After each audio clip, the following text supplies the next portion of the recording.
Hello, Sub-Zero here. Today, in the bottom of Dragon Heist Waterdeep, there's an evergreen champion, Ulkoria. We're going to be unlocking Ulkoria today, Gearless.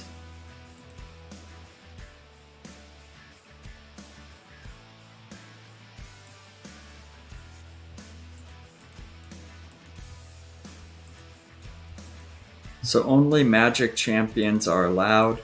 We can bring in Nahara and some others, Whittle, as speed champions, but they will also help speed things up. Kent for long-term DPS might be good.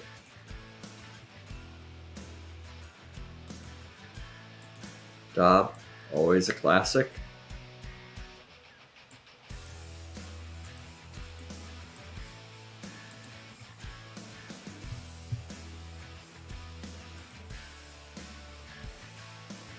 We'll have to bring more people in and see what Dob is good at. Maybe Strix. Tyrell.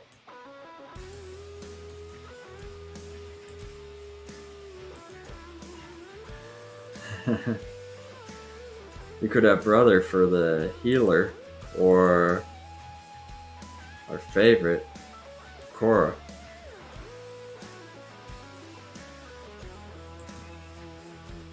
Ulkoria. Let's see, Jason. Yeah, that should work for healing.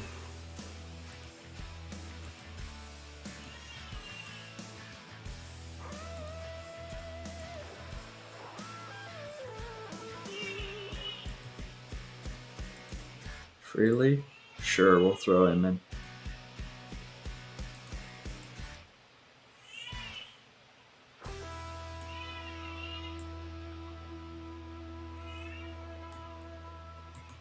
So Strix will function for the debuff, but could also be DPS depending how things go.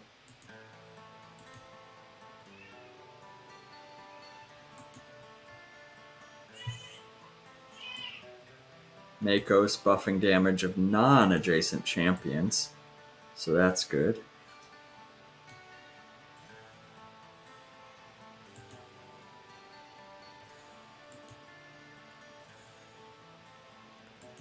I have a lot of DPS, but so maybe if we go, it's a little weird setup, but if Strix is DPS, then now 2 slots away.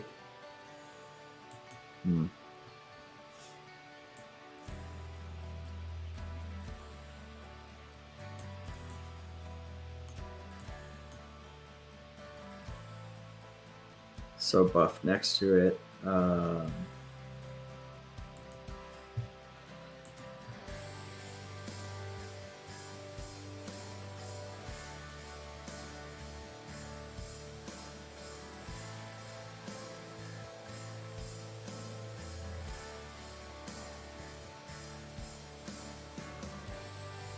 Kent should be same column.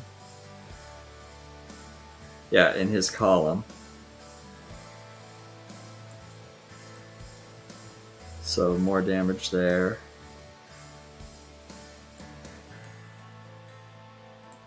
So that will give more speed right now, with Whittle surrounded by 4, as opposed to bringing down 3.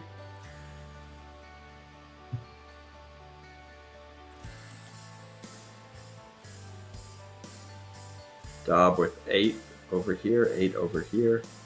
If we do change the formation, it seems like Befriend Everybody is typically better, so we'll go with that one.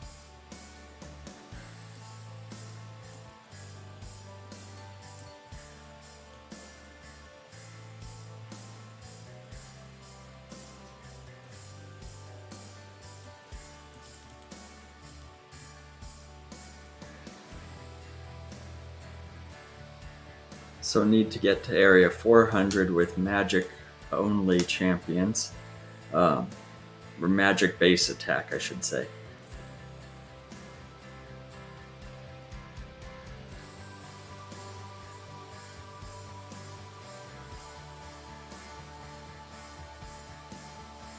Enemies from different factions attack.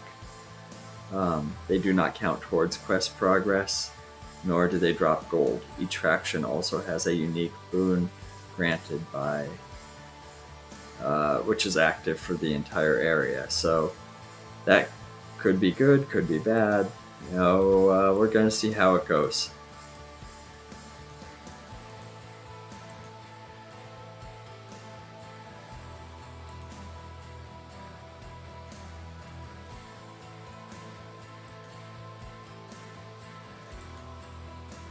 I mean, I can bring in Archon for a tank, but then I lose Dob. Having Dob in, harvesting that gold find, probably a better option.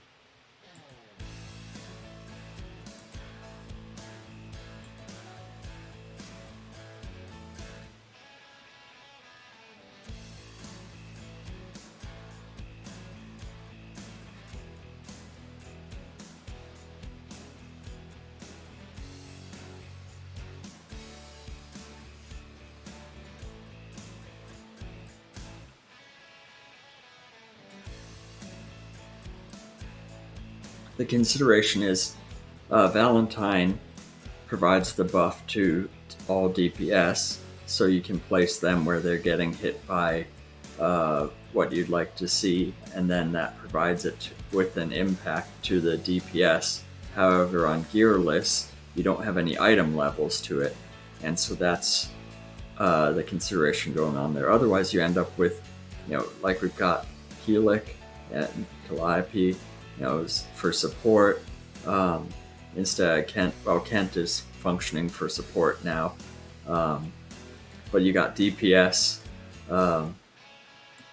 Keelik, Calliope, all in the same slot, support, Valentine, and then you end up with, Ashara DPS, Dungeon Masters and everything. So, but Lucius DPS, Delana DPS, it's like, oh great. Got a lot of magical DPS, but support. So we got Ulkoria here healing and debuffing. We've got Strix doing debuff. Also currently the most damaging champion.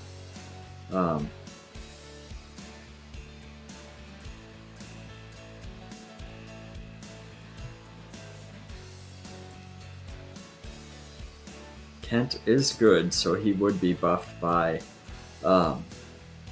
Tyrell's bear form when it gets attacked. So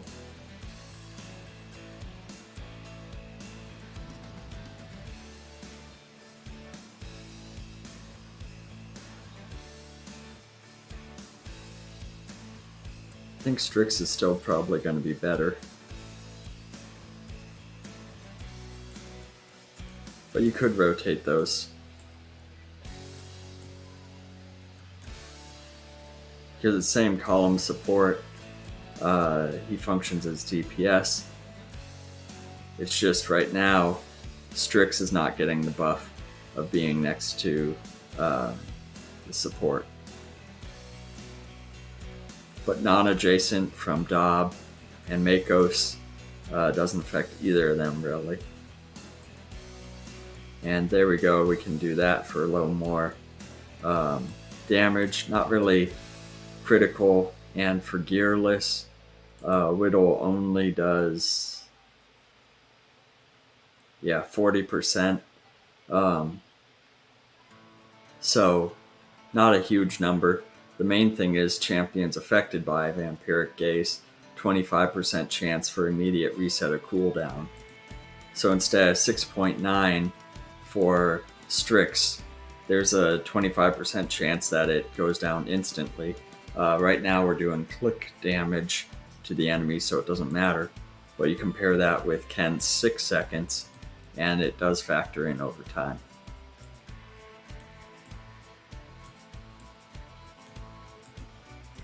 What can I do for speed? Oh, not a lot. 8 potions there, 2 there. Yeah.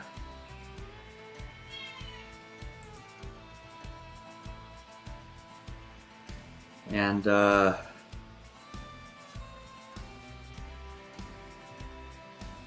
Hara's helping out with reducing the enemy count up there from 25 to 13, so that's huge. Essentially, near 50% reduction or 2x speed.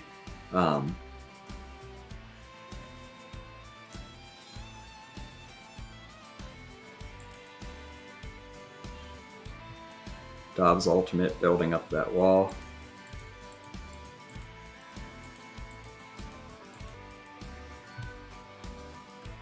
I have enough healing going on, it really shouldn't matter for any of these lower levels, but just you can see how you build up that wall, block them, and then have multiple hits come in.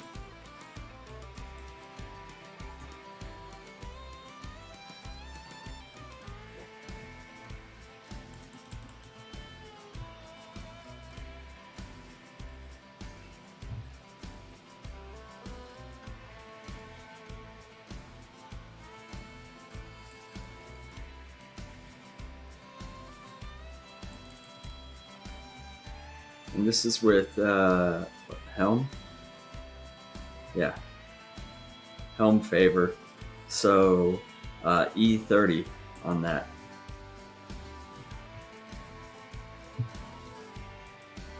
So we can actually unlock a little bit more.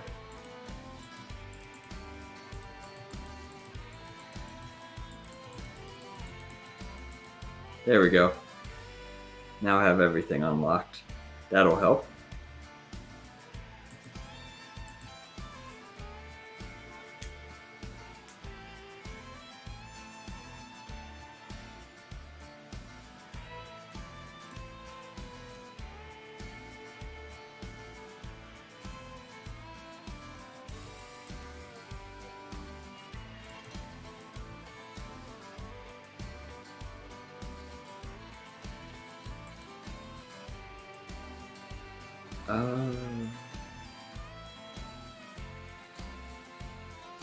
Might swap that towards the end. Right now we're getting full speed buff, but if that slows, could swap out there to get more support for the DPS in the center-ish column there. So could also bring in Baloth for Jin stacking and other effects if I need to.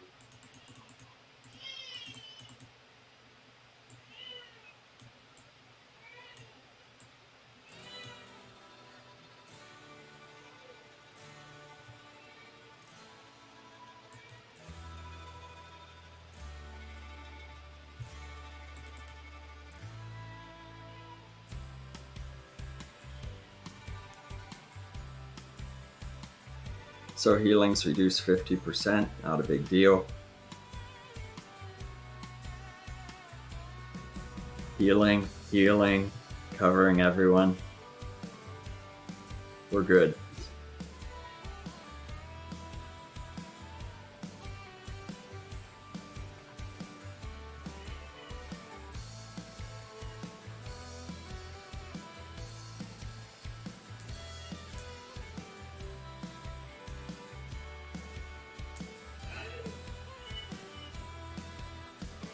Unfortunately, this is the slow part.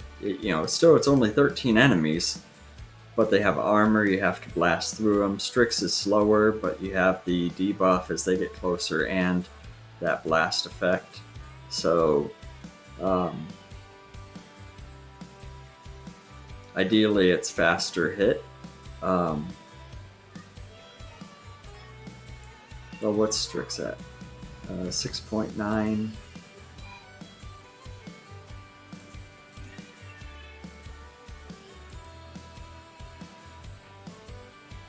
5. Wait, what? Why'd it go?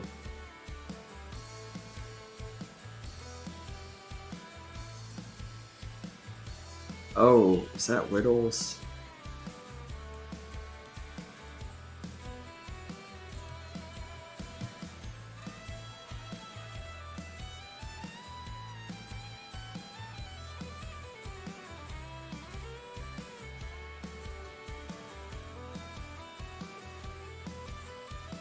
Wait. Champions affected by Whittle's Vampiric Gaze have a base attack cooldown equal to the quickest of the affected champions.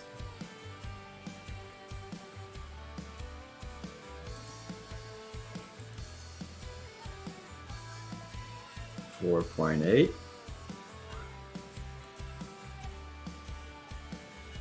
4.9,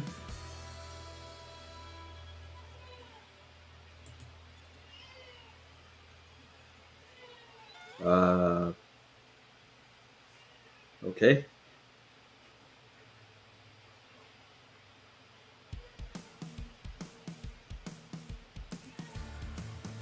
Did I miss something?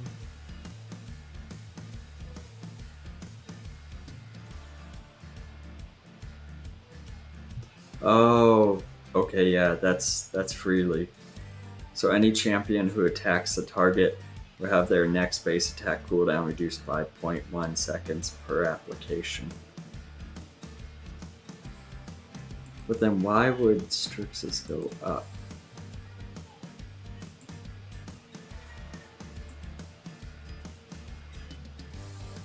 .9. Wait, wasn't that? That makes sense. Wasn't it higher though?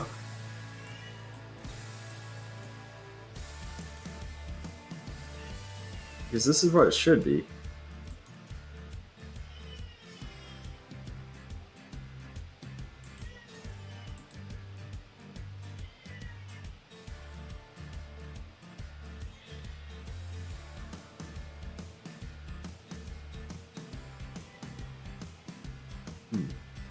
I'll have to look back at it, but I'm pretty, yeah, 6.9.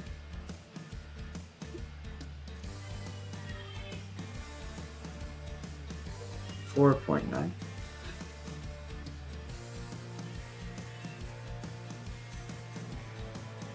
Why is that jumping by 2 seconds?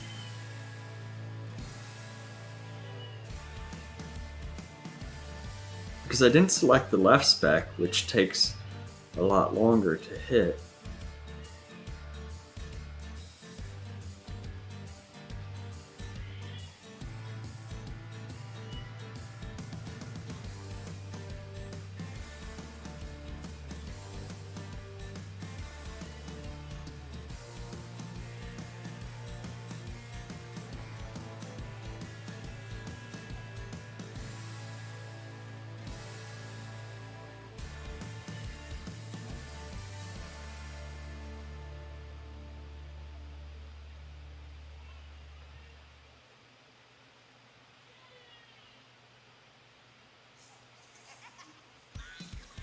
Only as slow as the fastest link. Yeah, 4.9 seconds. So how did that end up at 6?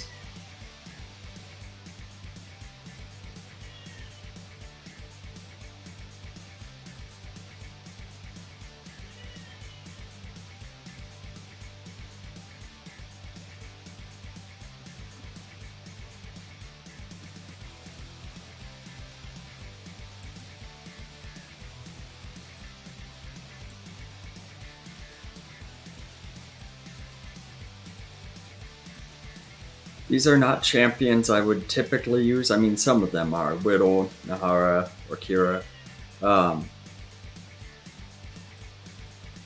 But Freely, Keelik, Makos, not ones I normally use on this setup.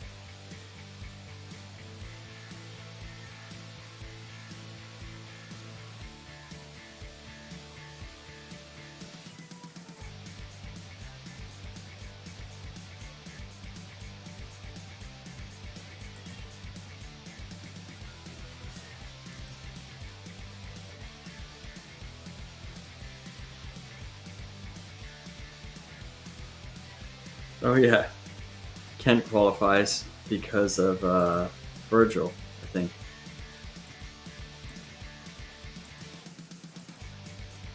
Yeah, magic missile. Um, and so Kent normally doesn't qualify, but because they're inseparable, he follows along here. So that's fun.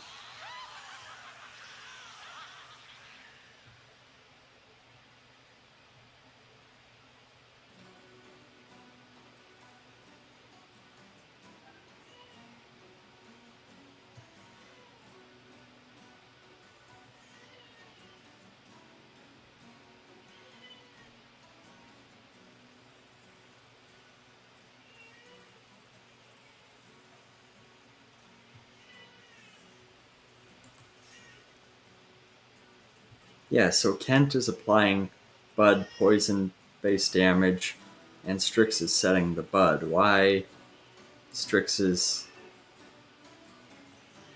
cooldown is changing, I am not sure.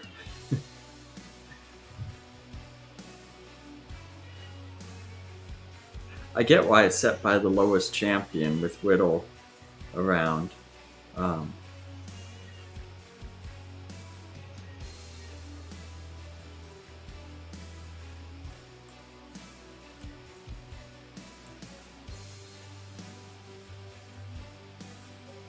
but yeah, it seems like 5 is the base.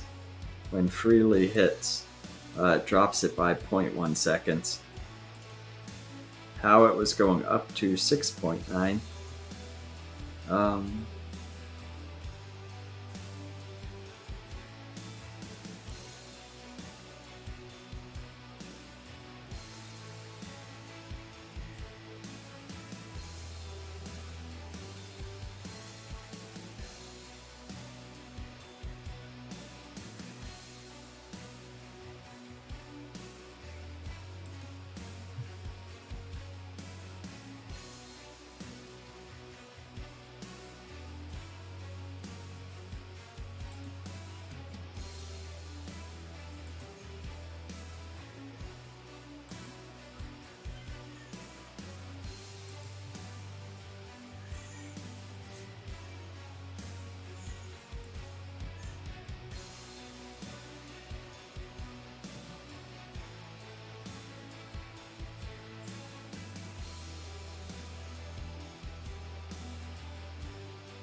well, we're 1/8 of the way there.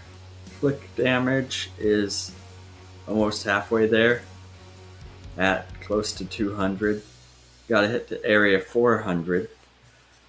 With this set of champions, I don't think it'll be an issue, but we'll see. The armored ones you see there can be quite annoying. You have these, in this particular case, 5 abyssal chickens spawn immediately. Not harmful.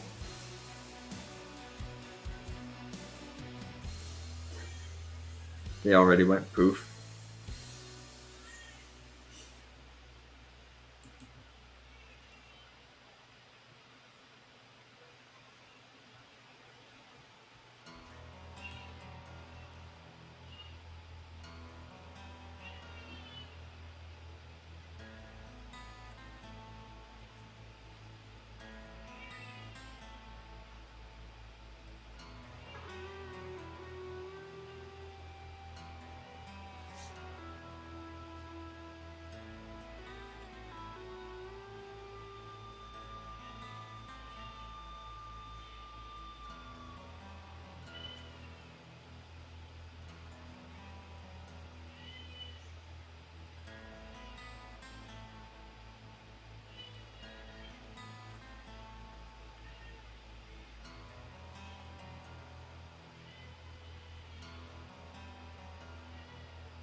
Yeah, 45% reduction in area requirements.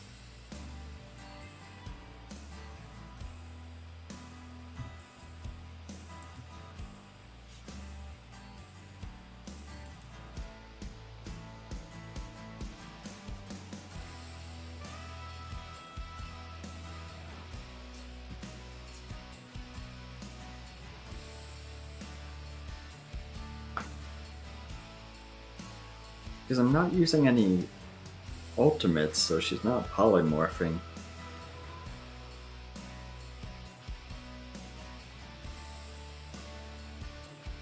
And to progress with the 13, small amount of AoE damage. So if we're able to hit them, spread it out, clear some more of the, or at least take off a tick of health on the armored ones, all that helps make it go just a little bit faster. Because this stuff, gearless, without speed potions, even with a 40% increase in spawn rates from Whittle, a 45% reduction in area requirements from Nahara.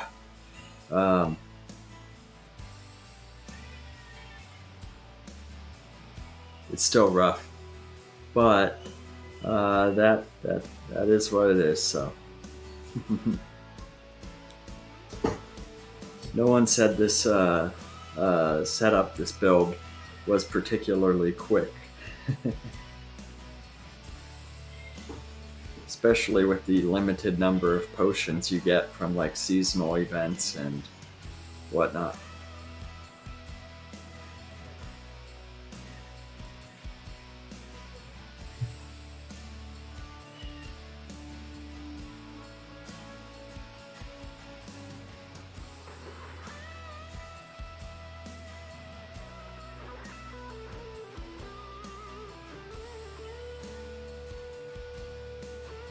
I used Mako so little. He actually unlocked another feat. Sure, we'll throw that in there.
Oh yeah, and with regards to the core I'm using, leveled up a little bit, but the actual core itself, just automation.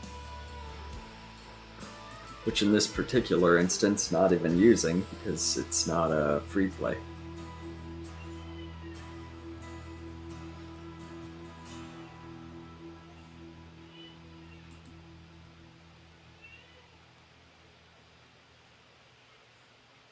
I do have 8 of those. Yeah, speed things up a little bit. Want to be a little cautious with using those, as they're difficult to replace. I mean, I guess you can do it with the patron weeklies, but limited on how much I can get through there. So.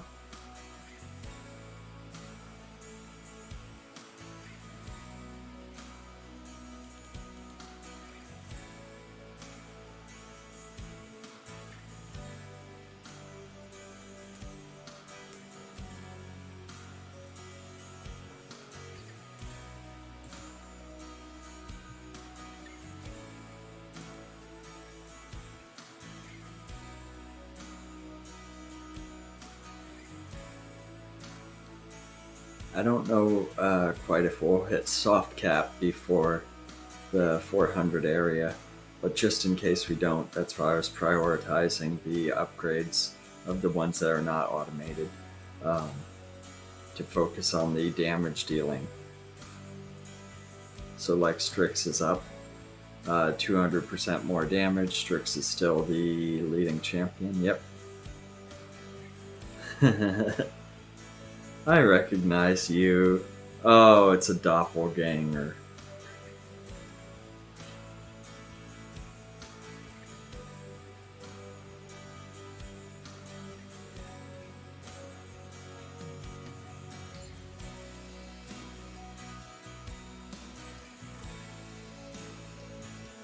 This one's the Abyssal Chickens, yeah.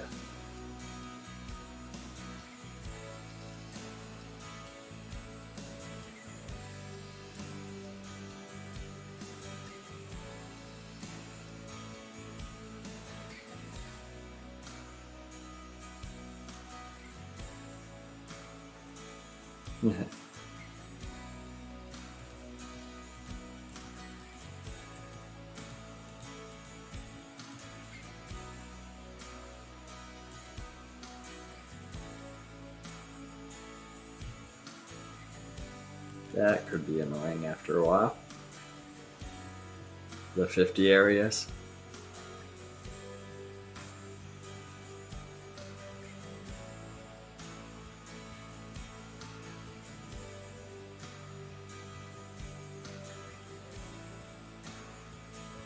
The reduced healing, depending how it factors in, could be slightly annoying because that's Ulkoria's debuff. It's based on the amount of healing, so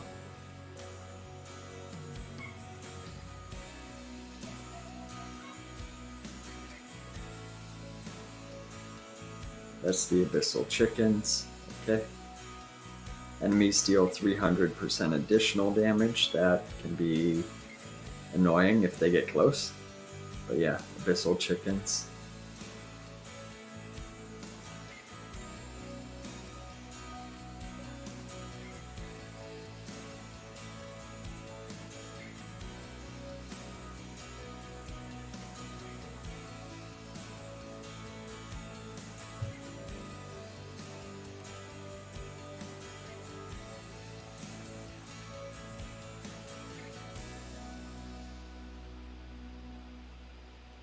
And so for right now, it's not that bad, but the Abyssal Chickens and stuff can be more annoying when you're not able to kill the things instantly.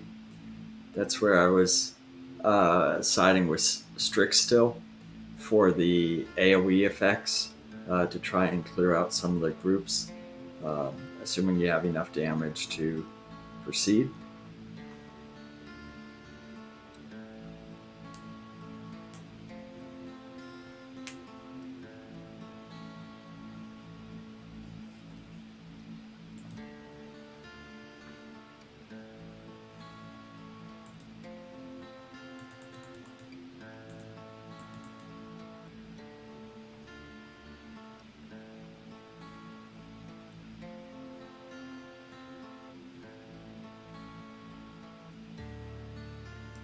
Because it is 209.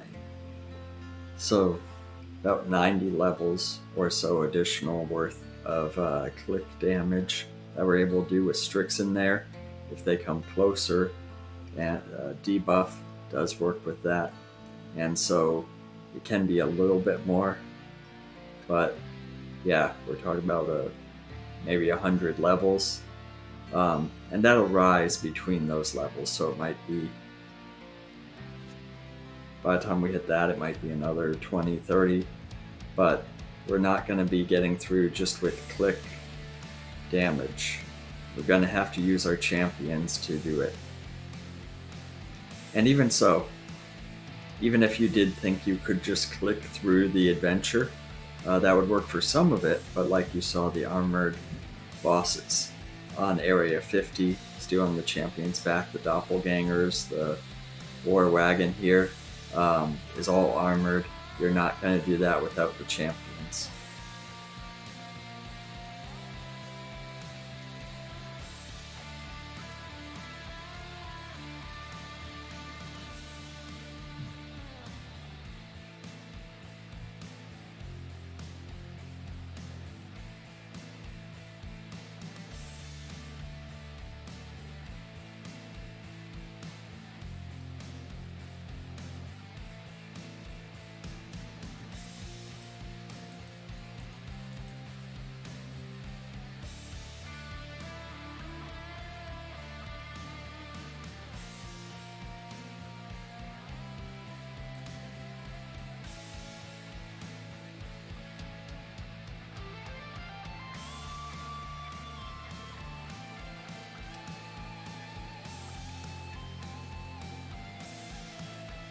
don't want to waste them necessarily, but having the familiar up there with the ultimates might help with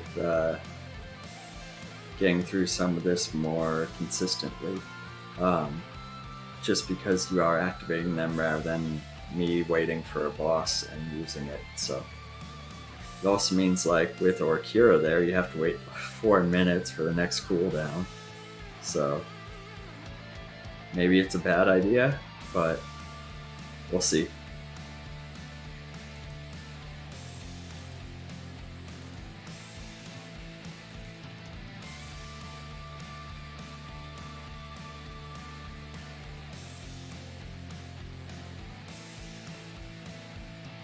Kent also has an interesting ability. Besides the tokens for the areas you've gone up to, providing damage in his column, he also has extra. Emboldens his champions. Kent increases the damage of all champions by your current adventure bonus. And so in my case, that's 2 EO4%, and so he adds that on there as well. So nice low buff having him in there. But like I said, you can bring in Baloth and get gen stacks and really get some damage going too. So it's just taking so long because of all these armored enemies and the ability to get through them.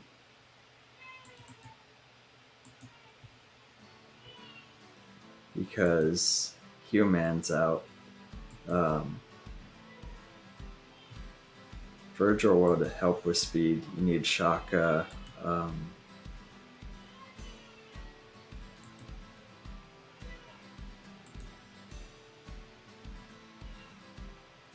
Is it Celise?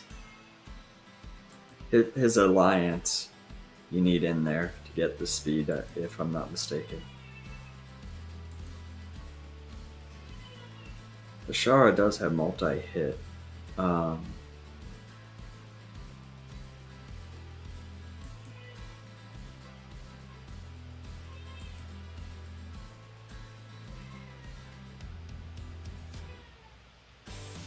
Well, Jarlaxle has multi-hit, but he has to finish him off first. So when you talk about the armored ones, he's gonna maybe do the finishing hit on one and then move to the next one for one hit. It's really not that useful.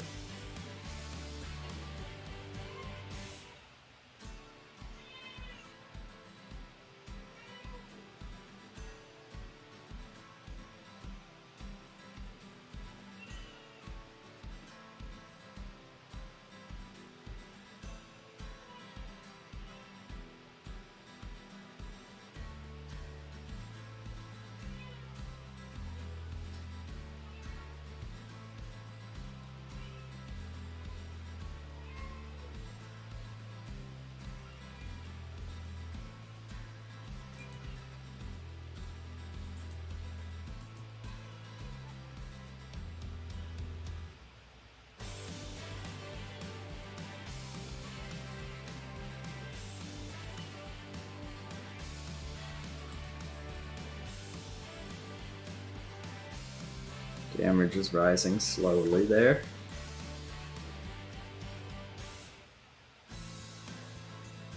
$99. Come on.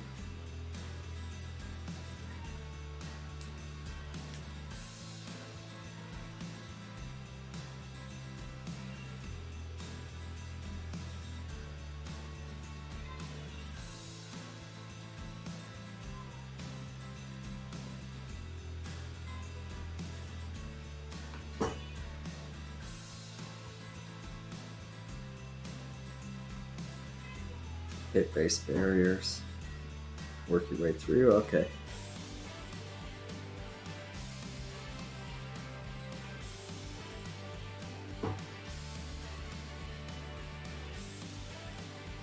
Or hygiene from Strix, yes.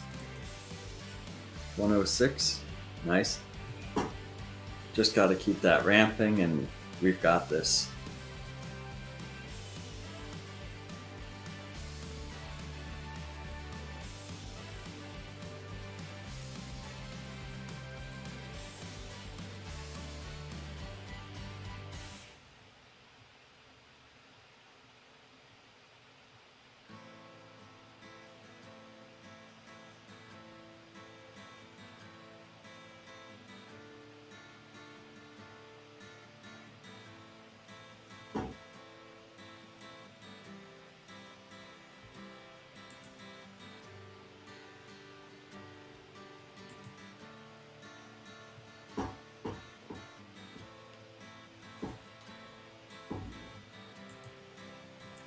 200% damage increase. Good job, Makos.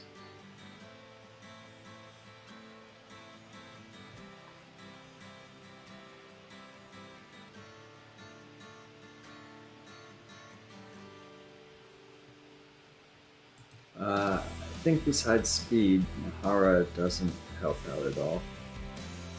But let's see. I mean, there's the DPS aspect, but Nahara is not great.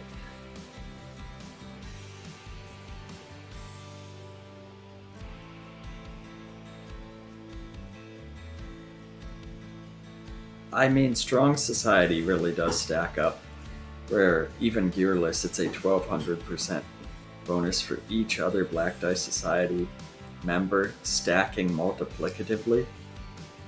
So if you can get a lot of them, it's huge.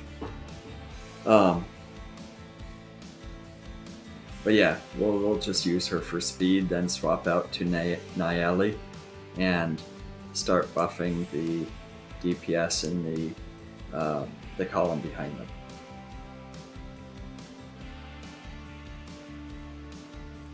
But until it slows down, we're clear the stuff, only need 13 kills. Let's keep going. Or even if it ends up being 20, it's still faster.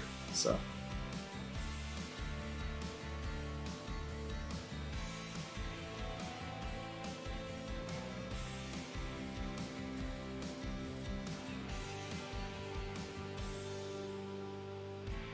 kind of interesting. Only one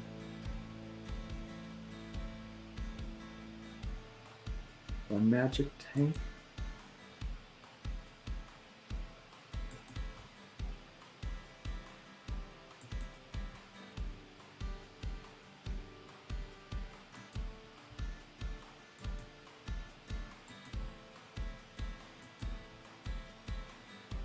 Yeah, because like even Egbert, I thought it was, but it's ranged. I think it's the smoke bombs and stuff.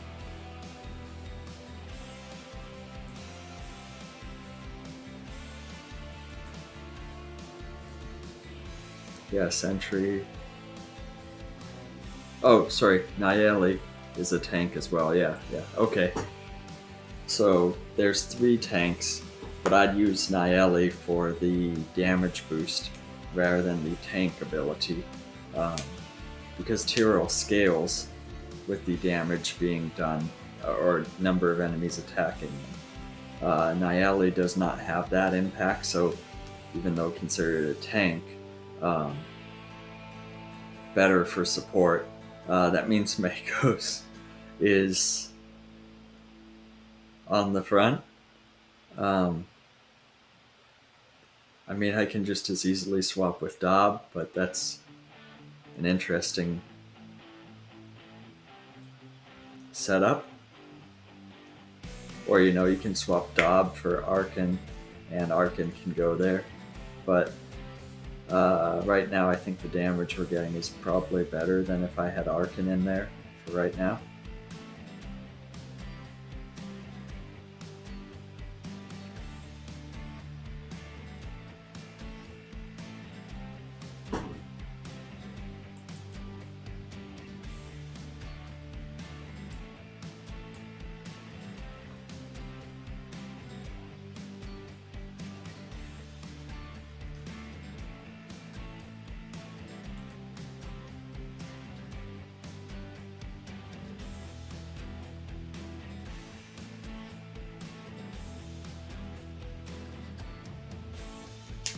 So this marks the halfway point.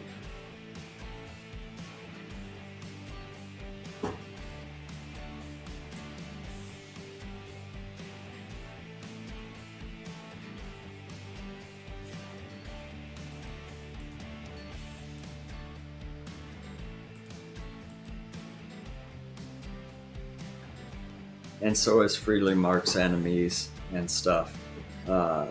We've got some debuffs and some shenanigans going on. So you look at the straight damage, and it might not necessarily be equal to their health, but like with Strix there, as they approach that front line, they take more damage. Ulkroia debuffs based on the healing done. And so the healing being done right now, it's 1% of non-healing damage is factored into the debuff, and it uses the order of magnitude of the healing. So it's not a lot now, but it does add up. But like Strix, poor hygiene is enemies approaching it take 1 EO 6% more damage. Ulkroia's is healing done is EO 7, so it's 7 stacks, and that's a bonus of EO 4.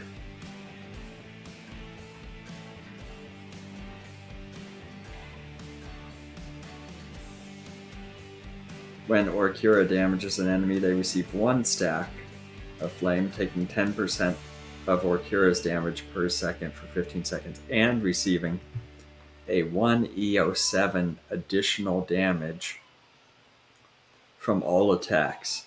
This ability stacks up to 10 times additively, so it's not multiplicatively, but it's EO 7, but with 10 stacks it could be EO 8, and then it resets.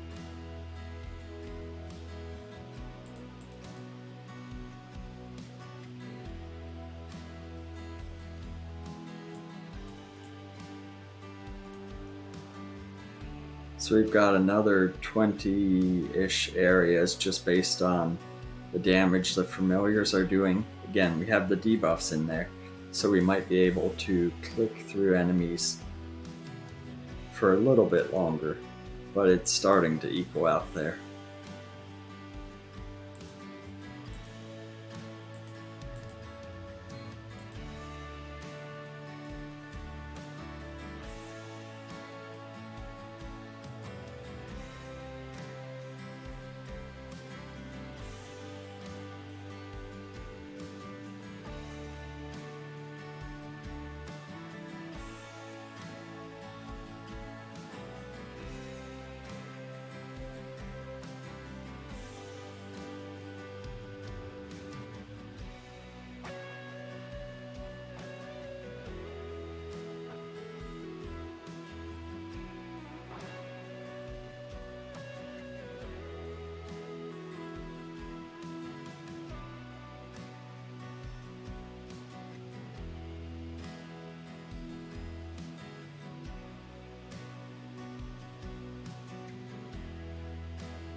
And as we move forward, in theory, a Fire Breath potion might help to speed up the killing the enemies, because then you're using the champion damage for the familiar clicks. But that doesn't factor in debuffs. So Ulkroia's healing debuff, Strix,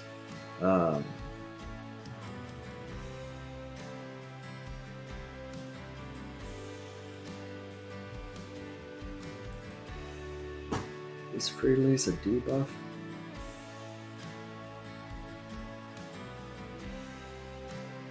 Take more damage per application.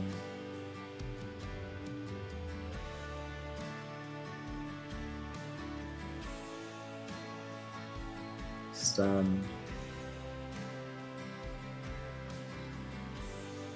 More gold. Yeah.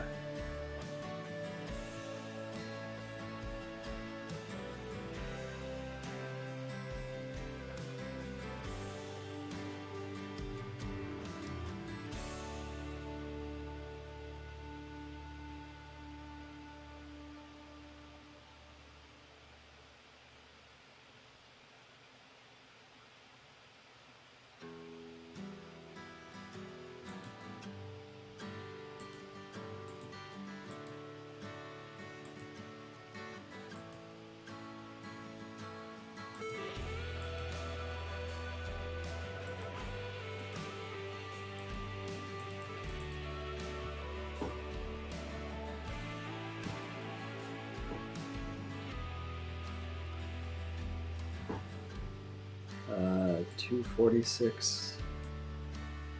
Over here, we're good till 256 currently.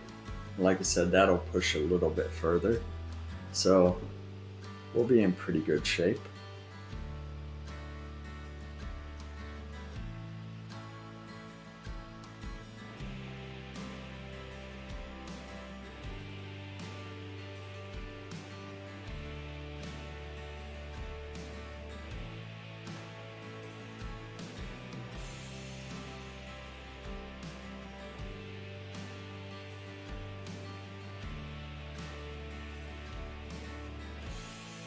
And the formation seems reasonable, but it's definitely not who I would typically use as support for this.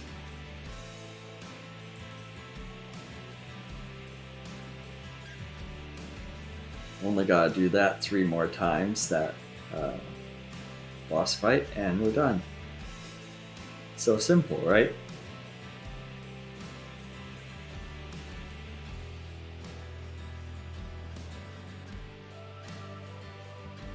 But with the champion we unlock, the more magic users you have, the more damage is done with Spellcaster School. So we got Dob, we got Ulkoria.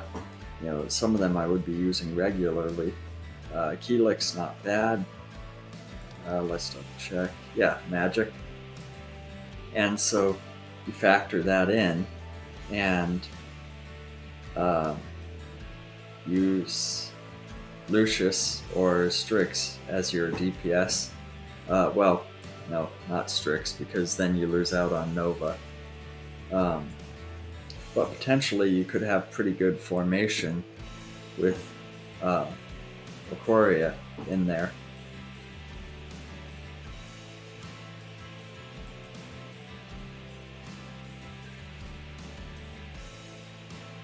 Wait, how?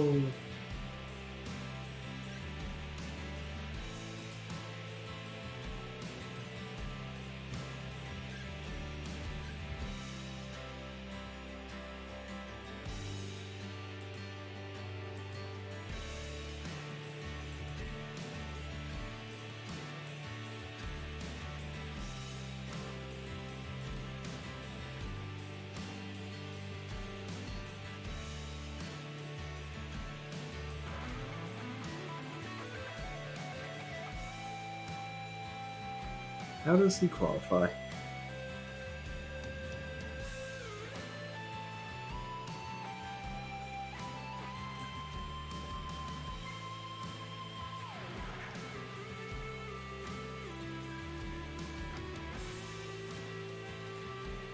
I guess that's the part where it's generally only champions with magic base attack can be used, but a few extra helping hands tag along as well.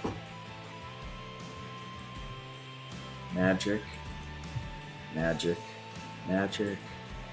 Now he's brought in because of Inseparable, so magic,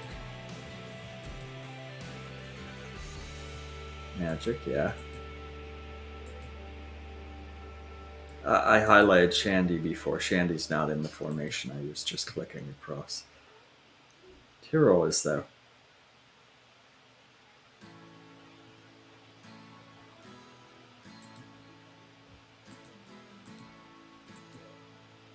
I was thinking it might have been something like magic attack, and then you have melee as the ultimate, where you have a difference.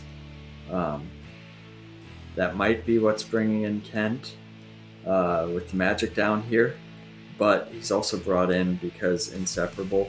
So if Virgil qualifies because of the magic attack, so Kent is automatically in regardless.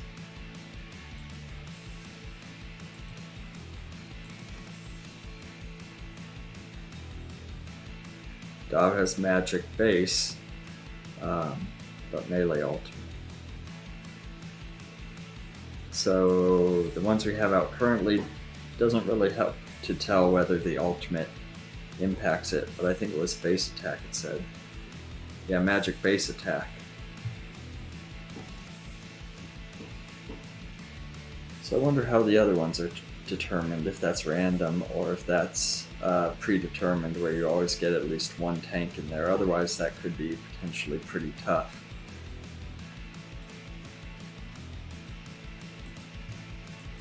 Nayeli. Yeah, because Nayeli's not magic.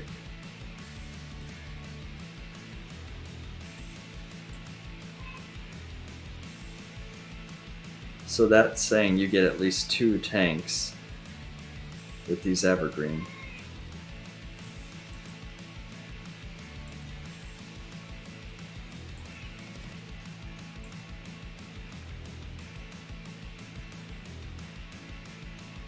Okay. But yeah, having Nahara in for right now still makes sense. The damage is enough that you keep pushing forward with the reduced quantity.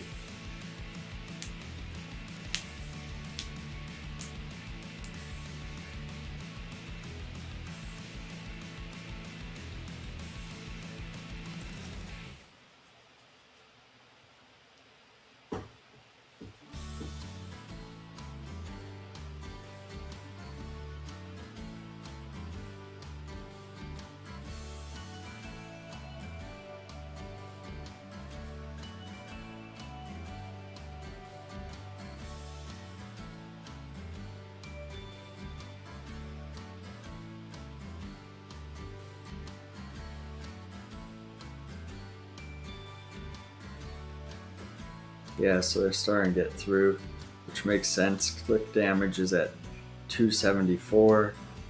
Strix debuffs them as they get closer. So it's a little bit above, but not too much. Yeah.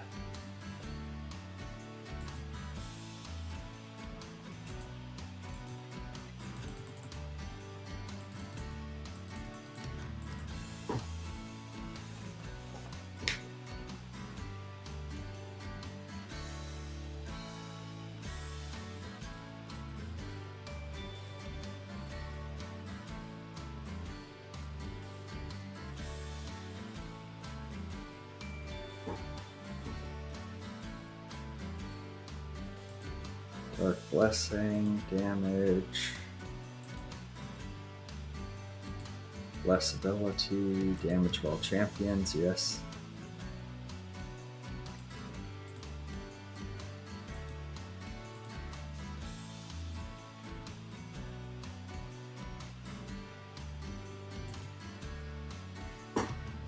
No, you gotta click those upgrades before Dav runs off with all the gold. Giving you more gold find and damage, but still. So we're starting to get a little closer. Nahara still has the reduction, so it makes sense, but I expect that to start to be reduced pretty soon. Nahara's at E103 versus main at E123. Yeah.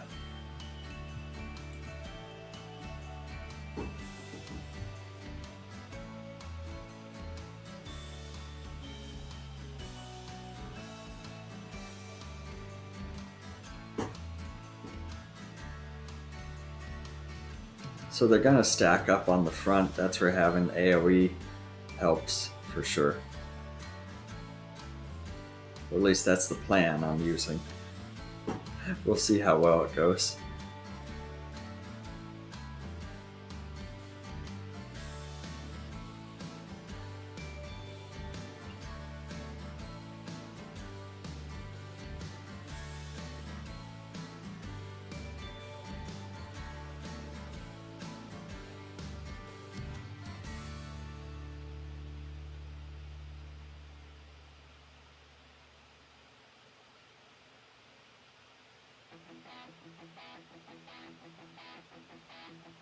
Got good pace going so far, even with the armored enemies.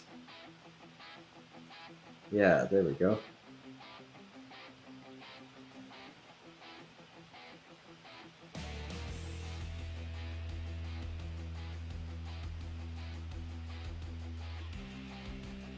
And when I say armored enemies, I'm referring to the ones with 3 pieces you have to hit. Whether that's actually armored or hit based, I don't remember, but you have to hit them multiple times to clear it. So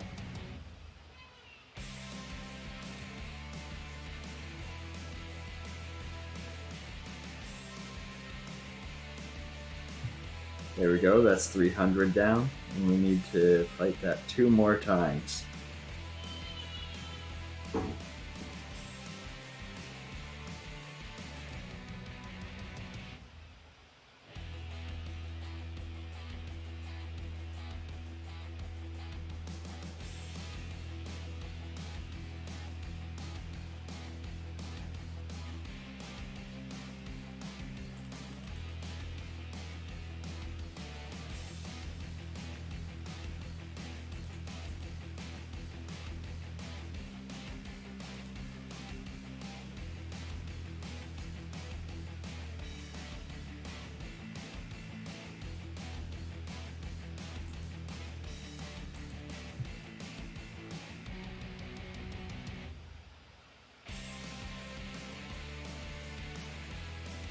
Yeah, so Whittle gives E 06% damage increase.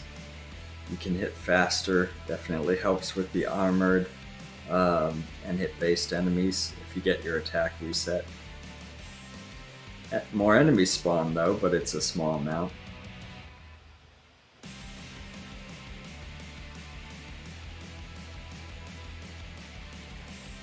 .8 cooldown again. So 7.5. Is that? Oh, champion's base cool. Oh, of course, it's one of the effects. That's why it's jumping up by 2 seconds. I didn't see that one before. I saw the abyssal chickens, the reduced healing 50%, the 300% damage, but I never saw the cooldown one. Huh. It's like, why is it jumping up by 2 seconds? Well, that's why. And same thing, Whittle and everyone else had it as well. So having Freely and Whittle in there, bringing it to lowest one definitely helps. Although I think Strix is probably at or on par anyways. Not including if you use the left spec, which raises it up, then you really need Whittle to bring the tide for the fastest. Although that is a 300% damage increase that you would be firing at the same rate, if I understand it correctly. The other one, you're just looking at 100% increase in debuff, and so that's what I went with. That's the right spec for Strix, by the way.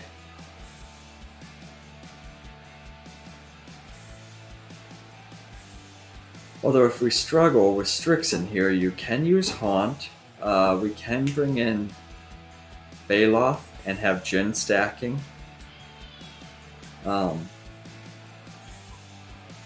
So potentially there's a few more things to bring in power here.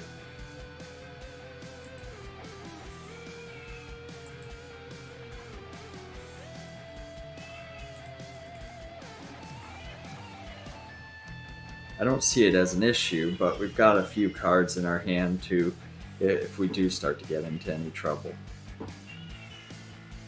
Haunt is not recommended for power damage, but if you just need like 1 or 2 more levels, you kill off your champions, come back. Because if you're not familiar with what I'm talking about, it's the Haunted ability increases damage of all champions by 100% for every champion death in the formation while Strix is in it, with stacks persisting until you reset. So you wipe your entire party, that's 1,000% damage increase. You do it again, it's 2,000%. Again, 3,000. But to go from E3 to E4, you have to do it 10 times. To E4 to E5, it's 100 times. So, because it's just an additive buff. And so that's where if you're having trouble and you need a little bit at the end, it does help. But it's not like it scales like Dobbs stashing away gold here, E12%, as an example.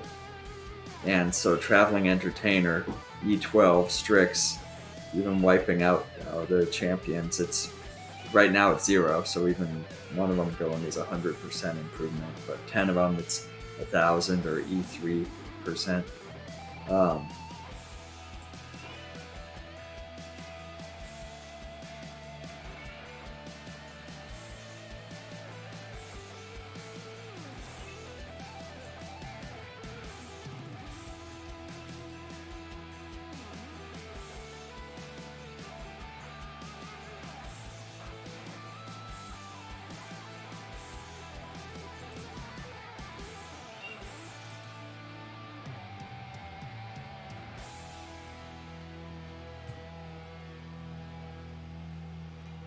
Strix is, let's see, Kent. Okay, yeah.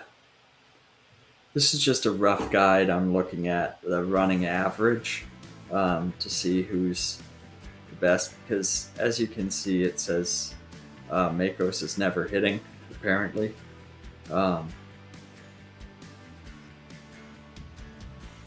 Strix is 100% of damage, but that doesn't really tell you the story, because even if it was E125, it would still be 0%, just because the scaling is such that that's 100,000 times less damage. So it wouldn't show up here unless they're close, but it gives you an idea. Like Kent is at E125 now versus E139 for Strix.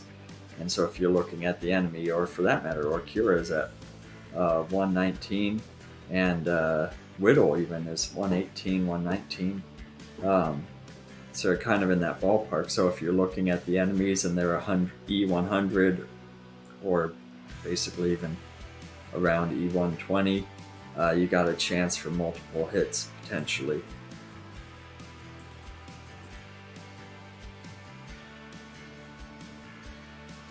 And so Nahara, the needle's still capped.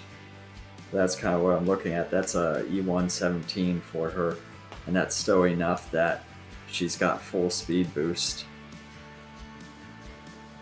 30 stacks up.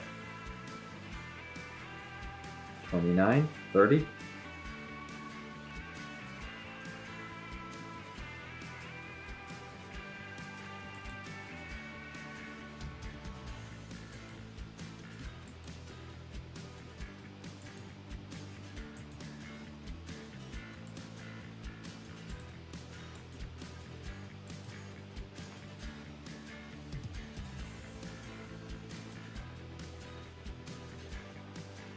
Yeah, so Nahara's is starting to wear off just a little bit, but it's still effective, especially when you get to the boss ones. It's like, just kill one. Like, okay, doesn't matter.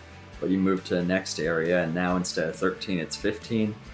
But that's still 10 fewer enemies to kill than you would otherwise have, so speed boost is still very well worth it. But it starts to diminish as we see them stacking up.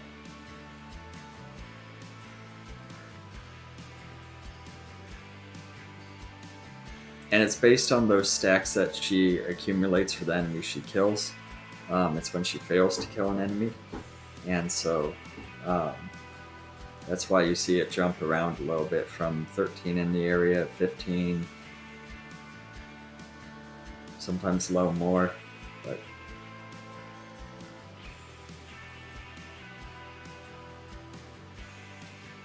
$15 for the next area, 16, okay. It's a little off on the gauge, but it's dropping back now. Nahara is struggling more and more, so it'll be 20, and then you just swap it out, basically. Oh, sorry, there's the boss here.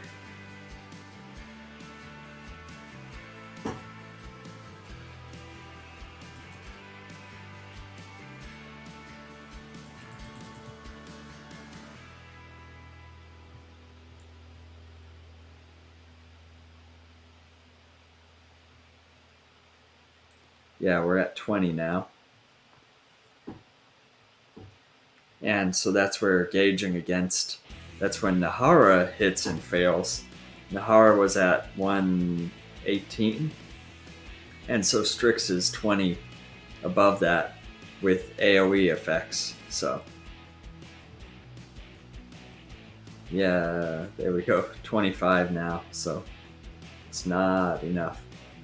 And in that case, since we're not getting that boost out of Nahara and doesn't act as support, it's just DPS and speed, we might as well go to Nayeli.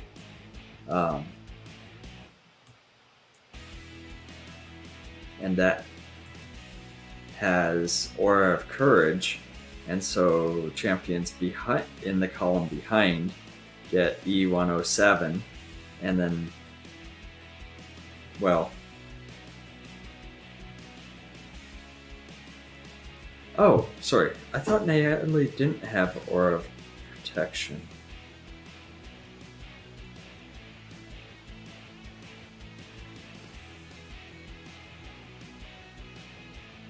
Well, there was one of the tanks that didn't have it, which means they didn't scale very well.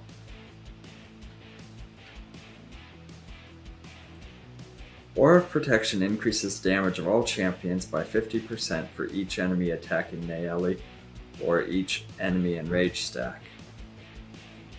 So, boss gets enraged, that helps build damage. Okay, fair enough.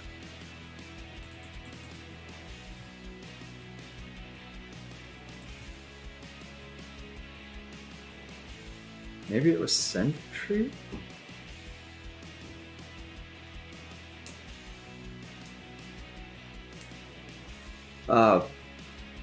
Sorry, a little bit of sidetrack there. But when I was starting this run, that's what was making it difficult and why I actually had to work my way up to here, the slot, what is that, 6? To get the stacking bonus of damage. Similar like what I'm using Tyrol here for. With Force for Good, increases damage of good champions by 100% for each enemy attacking Tyrol and or enemy enraged stack. And so since Strix is chaotic good, we're covered. And for that matter, Kent is considered good as well. So, but not within 2 slots. So, but you could rotate them and have Kent work in that spot then.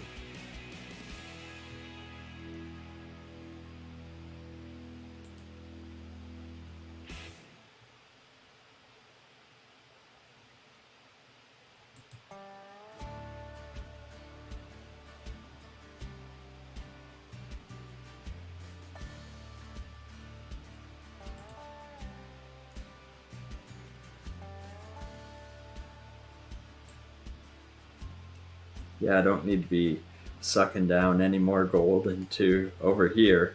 That's at 305. Oops. Yeah, we'll just be sticking with the champions for now.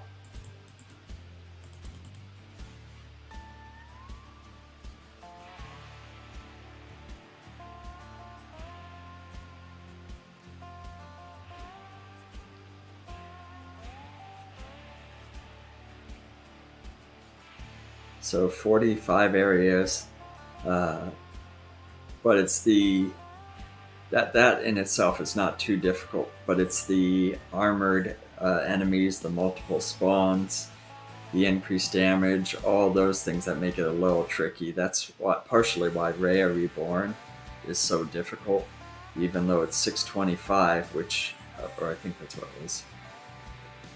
The area is a little bit of a challenge, but you basically hit soft cap and you can't gain any more power from there, but you have to defeat these enemies with annoying traits. This one is like the light version of that, only having to go to 400, and you don't have the effect stacking multiplicatively, it's just one at a time. You know, slower cooldown or 300% additional damage from enemies. Well, if they're not hitting me, 300% additional damage means nothing. I mean, they do have archers in there, but I haven't seen any of them fire yet.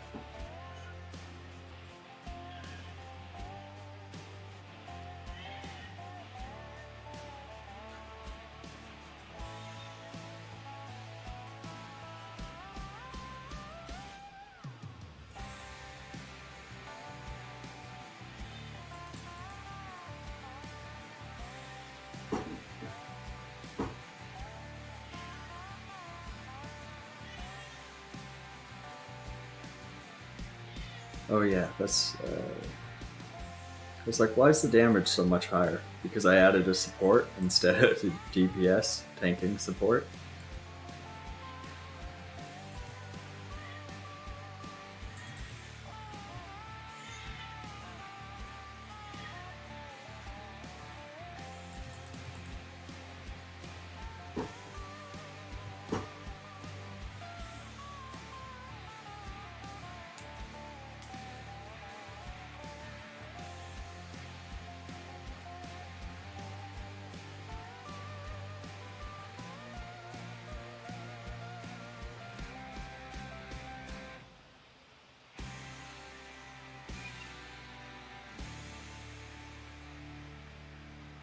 So as you can see, it starts to get a little trickier. We have enemies building up. We have plenty of healing going on, so I don't think Makos being in the front is even that much of an issue. But ideally, we get them stacked up on Tyrol. We get the enrage stacks. If I need to, I can move people forward to avoid that. But I like Makos up there tanking. I don't know. Like I said, I can move Strix forward, I can move Kent forward, and then put Keelik where Strix is, and have Makos in the back. But yeah, we'll see how it goes. If I need to, that's a way to get more power. And actually, Kent wouldn't need to move if we swapped him to Baloth.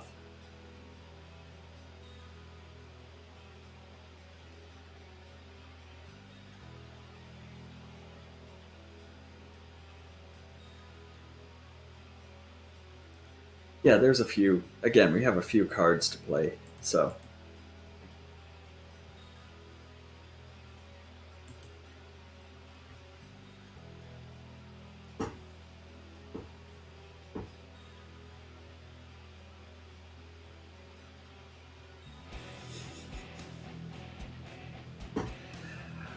I really like it when it's a formation that is a little non-intuitive. Like there's sometimes you end up with the tanks on the back providing the support, and you have these glass cannons at the front, and it's like, well, as long as the enemy never hits them, it doesn't matter.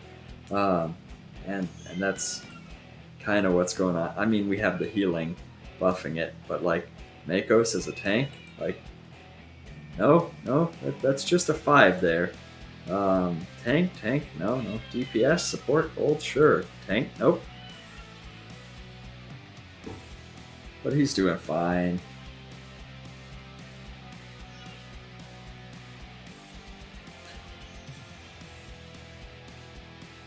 Okay, the enemies are getting a little close for him. Might have to change it up a little.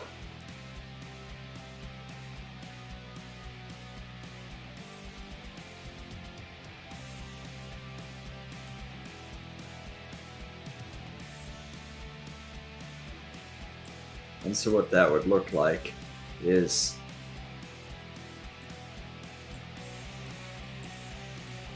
swap like this.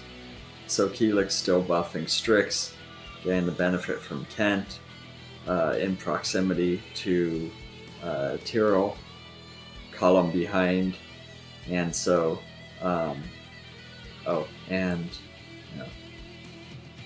if we're so inclined, that way this DPS column is still the same. So he's not adjacent to any of them. We move freely out so that Whittle is next to Strix, potentially for the base attack reset, but also for damage boost.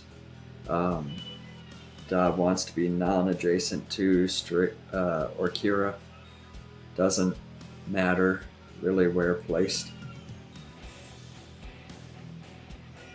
And freely should be just fine. Target takes 100% more damage per application. More gold. Cooldown reduction. And they get stunned, yeah. And you have unlucky for them. Now tanks within 3 slots of freely get 5 additional ones. So 3 slots, 1, 2, 3. So they're both covered. So when they come under attack, they get an additional amount. But right now, they both can handle 25. So I think I read that right. Double check.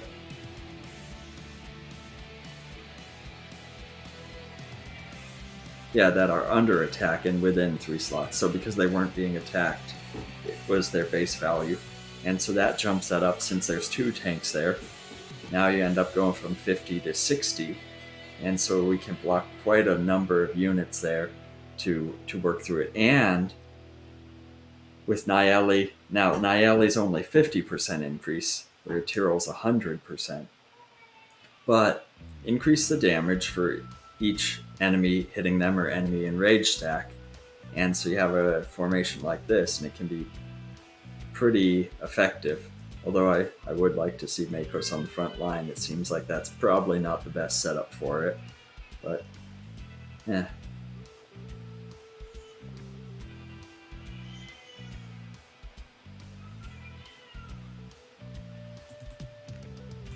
And so we still got more power coming up.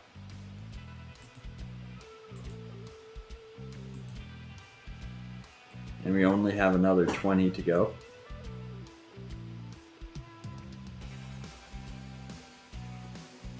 And so even though it looks like the enemies get close, they also get that when they get in melee range, they get debuffed by EO8 from Strix being in there. So, it's like, here's the damage, and then just add E8% on top of that. And it's like, yep, that's a huge buff. Now that really only affects the melee units, ranged ones. That's not so much, and that doesn't really affect them. But there's a lot of melee units in here, so even if it's not enough to necessarily take out the ranged, you only have to take out 25 units or collect these items. So if you can tank the rest of it, you're good. You can just focus on the melee ones when they come towards you.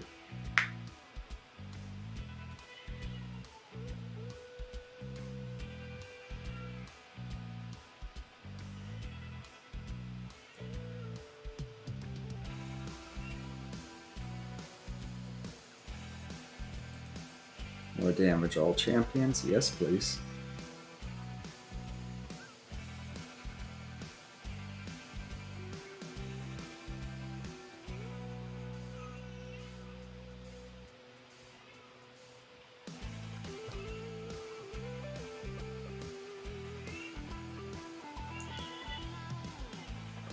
Oh, we're getting close. 15 away. 3 more bosses. Now, some of the bosses are a little bit annoying. Whether it's the doppelganger saying, hey, I'm your buddy. What do you mean? Oh, wait, you're already in the formation? Or you have to fight, what's the one? Mind Flarer that gets devoured.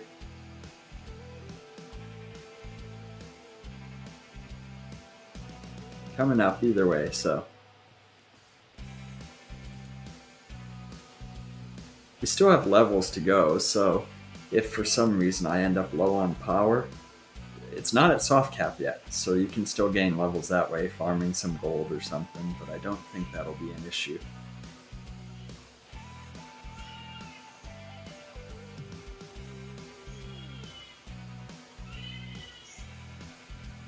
E51, and that was almost a minute ago? What spiked that? I mean, I guess it would be all the people hitting, but I didn't think they got hit that much, but yeah, E152. Huh. Okay. That works. I mean, again, these enemies, they take a few hits to hit, so Strix being AoE is good for hitting a variety of targets there. It's not a huge amount, but they stack up on the tanks or something. You can clear them a little bit faster. So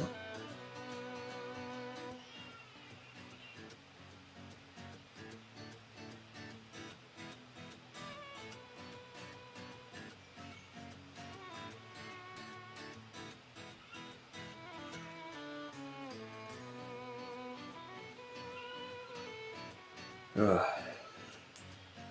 Ooh, so close.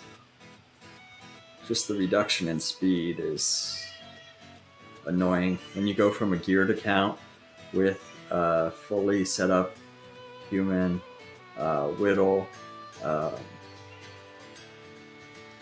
all the other ones. Deacon and Nahara are the main ones for Gearless for speed, but you go without that and it's like such a big reduction. But that makes it the challenge, right?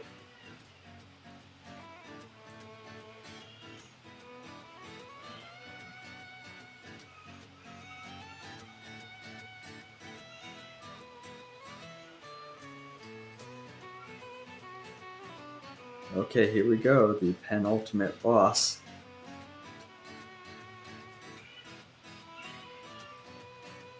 We're fighting Strix. Hey, that's not fair. Oh, it's not actually Strix. Okay. We're good.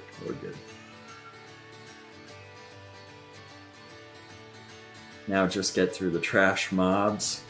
Add a few levels with, oh yeah, that'll work nicely. Whittles is 200% damage increase all champions. If I can get the gold for it, and Dob doesn't run away with it. Of course he did.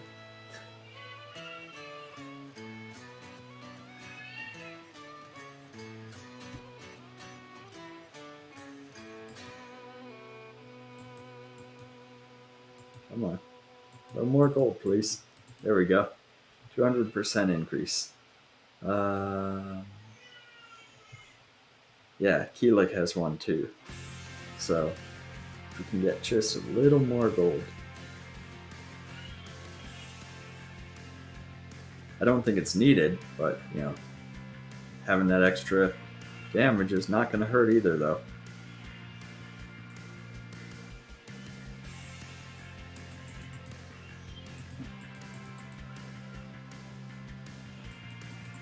There we go. Another 200% damage increase.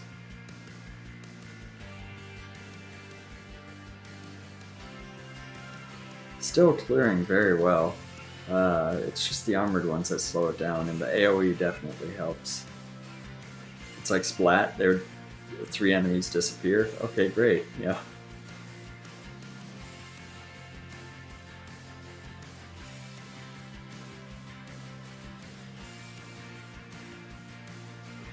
Now the final challenge.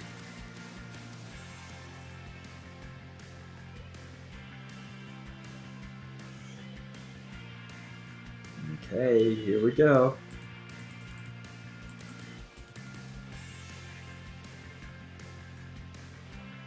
Yeah, there, no problem. We got that. There we go. Completed it. And we unlocked another evergreen champion. So thank you guys for hanging out, going along for the ride, and seeing it start to finish or whatever portion you saw. The formation changed a little bit, moved Makos to the back, brought in Nayeli instead of Nahara, and so shifted everyone forward. But that was enough to get the job done. And so thank you guys, and see you next time. Bye.